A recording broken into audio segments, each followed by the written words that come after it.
దేవుడు ఆశీర్వాదం. ఒకసారి దైవజనులు యేసన్న గారు ఆయన బైబిల్ చదివించుకొని వెళ్తున్నట నెల్లూరులో.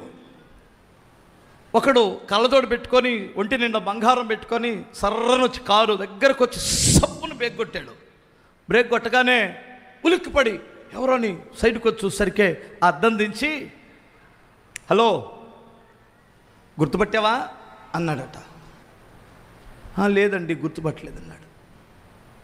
నేనురా మనం స్కూల్లో చదివేటప్పుడు 4వ క్లాసు 5వ క్లాసులో ఉన్నప్పుడు మన ఇద్దరం చదువుకున్నాం కదా, ఫలానా నేను అన్నాడట. అయ్యో బాబోయ్, ఎంత పెద్దోడైపోయాడు, ఈయన ఒంటి మీద బంగారమే ఎట్లేదన్నా 7-8 లక్షలకు ఉంటుంది అనుకొని నువ్వా అన్నాడు. ఏంటి వాలకం, ఏంటి వాలకం, ఈ సంచి ఏంటి, ఈ రోడ్డు పక్కన నడుచుకుంటూ వెళ్ళటం ఏంటి, నువ్వేమయ్యా ఏంది దరిద్రుడివయ్యావు, నాతో రా తీసుకెళ్తాను, నిన్ను గొప్పోడిని చేసేస్తాను అన్నాడట. ఏం సంపాదించావు ఏంటన్నాడు. చెప్పాడు ఆయన ఆస్తులు. తర్వాత ఈయన వెళ్తూ ఆయన దాటి వెళ్తూ బాధపడ్డాడట. అనవసరంగా నేను పాస్టర్ని అయ్యానా, ఆడేంటట్టు అయిపోయాడు, ఆ కారులేంటి, ఆ బంగ్లాలేంటి, ఆడికి అన్నీ ఉన్నాయంట కదా, అంత బంగారం ఉందంట కదా అని బాధపడుతూ వెళ్ళాడు. సరే కొద్ది రోజులు 2 రోజులు 3 రోజులు మర్చిపోయాడు. తర్వాత మరలా ఒక 10 సంవత్సరాల తర్వాత అదే ఊరు వెళ్ళాడు ఆయన. ఈయన కారులో వెళ్తున్నాడు. వెళ్తుంటే ఒకడు కాలు లేదు, 2 సంకల కింద ఇలా వేసుకొని ఇలా దాటుతూ వెళ్తున్నాడు రోడ్డు పక్కన, చింపిరిని ఎత్తేసుకొని చినిగిపోయిన చొక్కా వేసుకొని. ఎవరురా ఇక్కడ ఇతను, అతనిలాగా ఉన్నాడని కారు ఆపి, బాబు నువ్వు ఫలానా కదా అన్నాడు. అవునండి, మీరు యేసన్ గారు కదా అన్నాడట.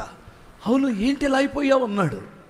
ఏంటి ఇలా అయిపోయావు అంటే అతను చెప్పిన మాట ఏమిటంటే, నేను ఎంత దుర్మార్గంగా సంపాదించానో అంత దుర్మార్గంగా పోయింది. ఎందుకు పోయింది అని అడిగాడు. నా భార్య వేరొకడిని ఉంచుకుంది, ఆ మనశ్శాంతి లేక నేను మందుకు బానిసయ్యాను, నా ఆస్తి అంతా సర్వనాశనం అయిపోయింది. చివరకు ఒకరోజు నేను మందు ఎక్కువైపోయి వచ్చే ట్రైన్ని ఆగమన్నాను, అది ఆగల, ఒక్క తన్ను తన్నాను, నా కాలు ఎడిపోయిందో నాకు అర్థం కాలేదు, నా బ్రతుకు ఇప్పుడు అడుక్కు తింటున్నాను అన్నాడట. ఆయన కన్నుల ముందే అలా ఎక్కి అలా దిగినటువంటి ఆశీర్వాదం అదేంటిది? డబ్బు ఆశీర్వాదమే, అంతకు మించింది మనశ్శాంతి అనే ఆశీర్వాదం, సంతృప్తి అనేటువంటి ఆశీర్వాదం.